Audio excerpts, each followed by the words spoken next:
กราบทักทายสบายดีสวัสดีเด้อพ่อแม่พี่น้องปองปายกันเบิดกันในสุขูสุคนพี่น้องเนาะ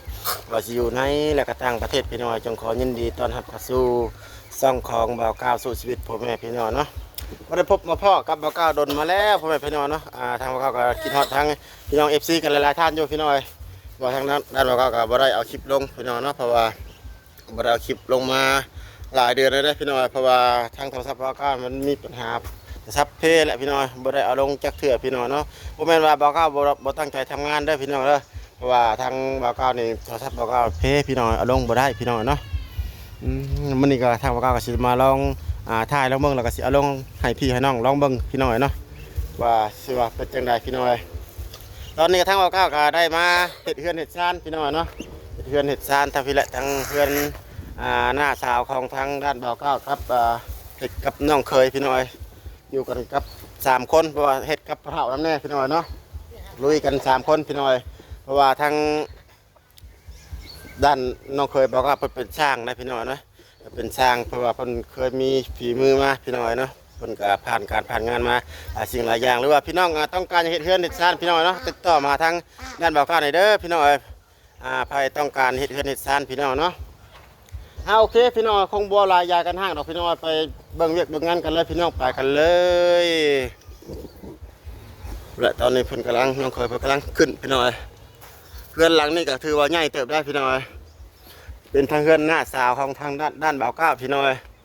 ก็เลยมาเฮ็ดในเพิ่นพี่น้องเนาะตอนนี้ก็มีขึ้นหลังคาไว้ก่อนพี่น้องตามงบตามประมาณของเฮาพี่น้องนี่แหละตอนนี้กำลังขึ้นไม้โซล่ากับขึ้นไม้ตัดลมไว้ก่อนพี่น้องเอาหลังคาเล็กได้บัดนี้พี่น้องมันเอาหลังคาเล็กโอ้ถือว่าใหญ่งามพี่น้อง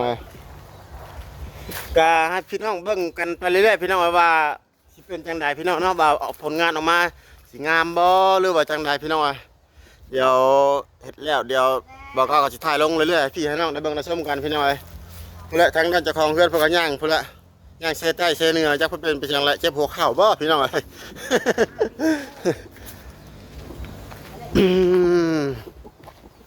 หมู่ทางสาลื่นเพิ่นก็มาพี่น้อง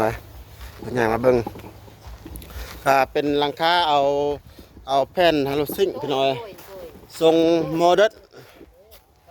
เป็นซื้อมาลำเลียงไว้เรียบร้อยพี่น้องหลายแผ่นอยู่ได้นี่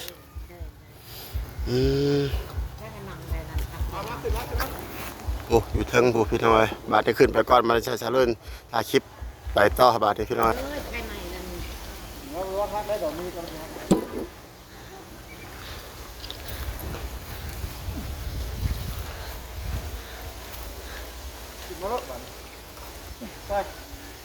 ตอนนี้กำลังขึ้นมาโซล่าตอนนี้กับพี่น้องเลยพี่น้องมีคอมเมนต์มีความรู้จังไรกับคอมเมนต์มาบอกความเตือนเด้อพี่น้องเลย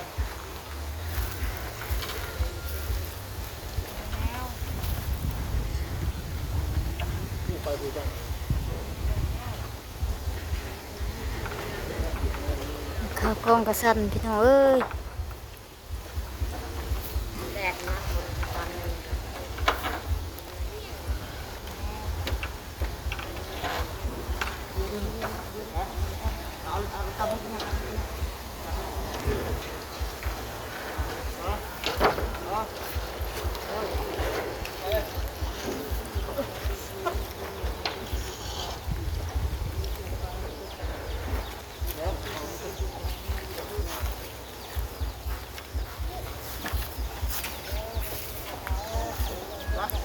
ขึ้นมาทางเทิงอยากแยกเนี่ยได้พี่น้องเลยขึ้นมาทางเทิงนี่นะถ้าลงก็ได้กับทั้งเราก็กับซีแดงเฟสพี่น้องเนาะทางคลิปนี้กันนะ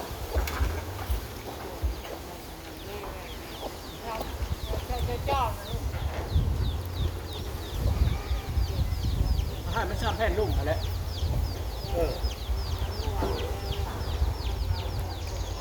จำเด้อ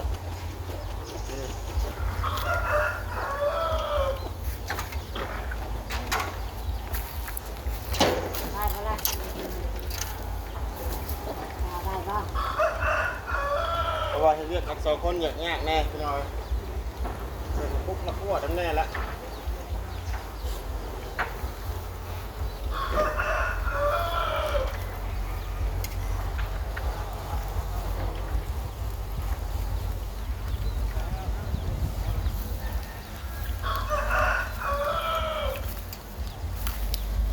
จ้างเจ้าของเงินใช้น้ำเลยจ้างเจ้าของเงินใช้น้ำแม่เจ้าของเงินจะจ้างมาแล้วมึงก็แม่ลบก่อน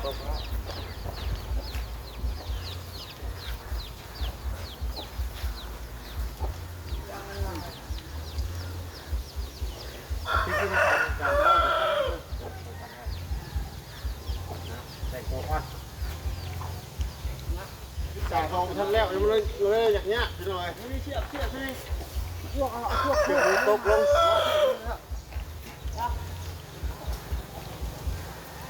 จากที่นี่ทั้งหมดเขาอาจจะได้ประมาณจัก15 นาทีแล้วลงเบื้องต้นพี่น้องเลยว่าสิเป็นยังไงพี่น้องว่าจะลงในบอกคิดกันในอากาศพี่น้องเลยงั้นเพิ่นปิดกันหรือว่าจะเลยจังไงพี่น้องเลยลูกค้าส่งเลยคิดกันเอาไปใส่มันบ้าคุณมาไม่เท่า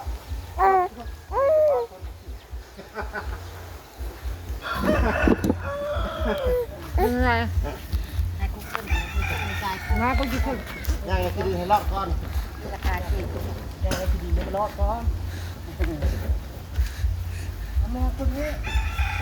เมื่อวานก็คุณวางมาหนึ่งเลยจับข้าวเที่ยวด้วยได้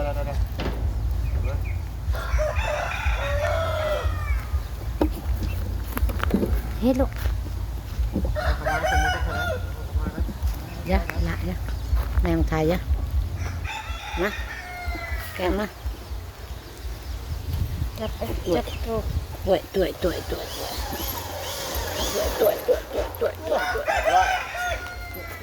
ี่ยงไว้อันนึงก็โอเคนะพอจะมีแนวครึ่งไว้ใช่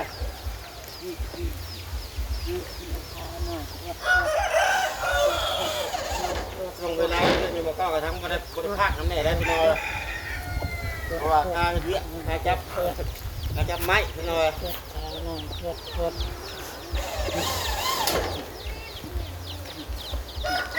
ช่วงนี้อากาศวันละกันนี่ก็อากาศหนาวได้พี่น้อยขึ้นไปอยู่เพื่อนงานอยู่ในกับลมเย็นบ่อยพี่น้อยที่ได้เงินเชียงหรือบ่อยู่ไกลอยู่ไกลว่าก็บ่ได้เงินดอกบ่มีไม้พอดีทั้งให้ทั้งชาด้วยเป็นมือกล้องให้มาเลยว่าบ่เป็นแล้วคนบ่ได้จับกล้องตลอดเลย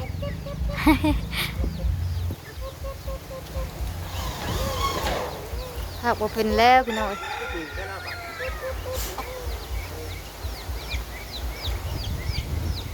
ข้าวหัวหน้าวดูทึงพี่น้อยทางบ้านเขาเนี่ยบริจาคความดุกับว่าเป็นชุดเก้าพี่น้อยเก้าคือเดิมมาแล้ว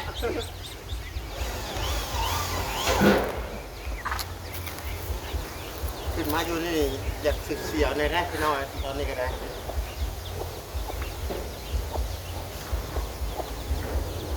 ได้ไปแล้วมาพักละนี่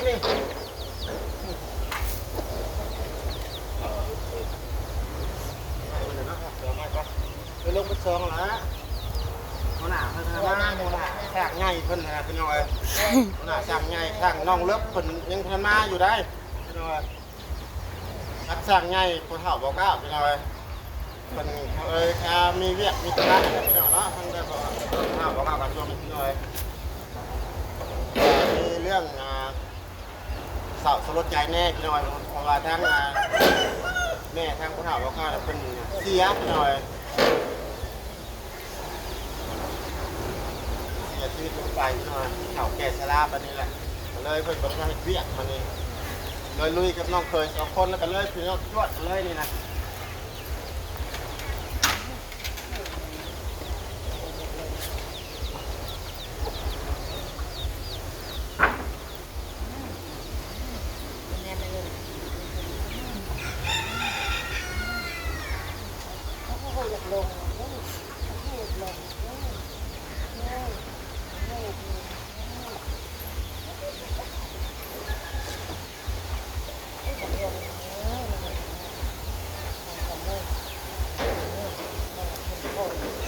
เพื่อนพันหลังใหญ่พี่น้องเอ้ยหลังใหญ่เลย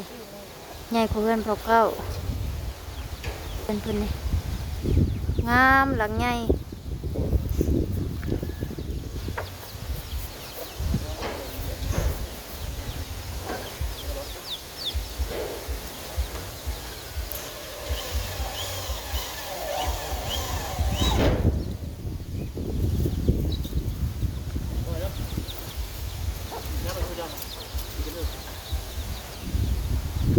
ไม่กระเด้งงับผมไม่กระเด้งเอาเลย เป็นตาเซียวแท้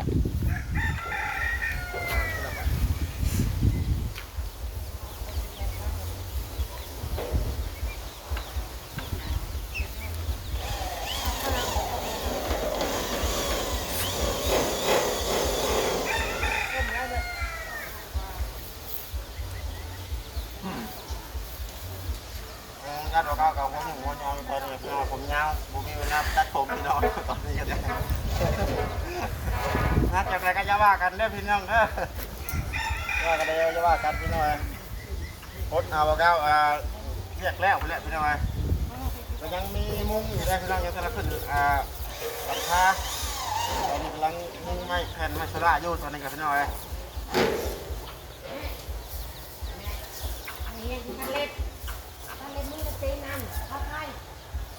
พี่น้องมี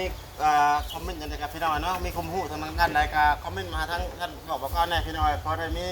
ความรู้อะไรพี่น้องเนาะ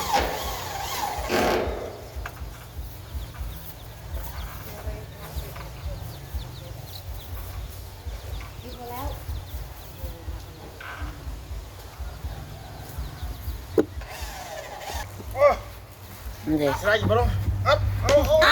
อย่าเฮ็ดมันหักเอาไปเจอละแผ่น เด้ตัวแก้กับมีได้จะไปเอายังตัวแก้ บ่ได้ต้องยกไปกันหลายคนก่อนพี่น้องบ่ได้เพราะว่าไม่อ่อนพี่น้องยันหักยันเฮโอเคพ่อแม่พี่น้องเนาะสำหรับคลิปนี้ทางด้านเราก็จะได้ลาจากพี่จากน้องไปแล้วพบกันในระหว่างคลิปหน้าต่อไปพ่อแม่พี่น้องเนาะสำหรับคลิปนี้กับฝากพี่ฝากน้องฝากกดไลค์กดแชร์กดติดตามเพื่อเป็นกำลังใจทางด้านเราก็คลิปต่อไปเด้อพ่อแม่พี่น้องถ้าว่าทางเราก็ว่าผิดพลาดประการใดต้องกราบขอโทษและขออภัยน้ำพี่น้องกับเมื่อกัดสุขุสุคนเมื่อกัดสมองสมบัติพ่อแม่พี่น้องเนาะก่อนลำลาพระจากพ่อแม่พี่น้องไปสุดท้ายนี้ทางด้านเราก็ขอกล่าวคำว่าสบายดีพี่น้องสบายดี